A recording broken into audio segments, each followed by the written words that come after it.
大家好，喺呢個訪問入邊 ，Charlie Munger 回顧佢嘅人生，詳細講述佢哋奧馬哈成長同埋大蕭條時期點樣令佢養成咗一種長久嘅節嘅同自力更生嘅心態。佢憶述由做律師轉行成為傳奇投資者嘅過程，強調佢嘅成功係源於獨立思考同對理性嘅道德堅持。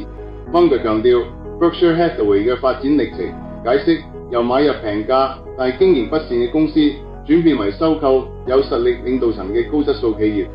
喺成個討論過程中，佢對現代金融提出咗尖銳嘅批評，警告大家要小心加密貨幣同政治極端主義嘅危險。最後，佢強調終身學習，佢個好伴侶同保持誠實嘅人生觀，先係一份有意義事業嘅真正關鍵。我將條片分咗做兩個簡短部分俾大家。第一部分係重點回顧，我哋會為你簡單總結咗嘅主要觀點，等你可以即刻掌握大致內容。第二部分我會播出 Charlie 演講嘅原聲，等你可以直接聽到佢本人點講。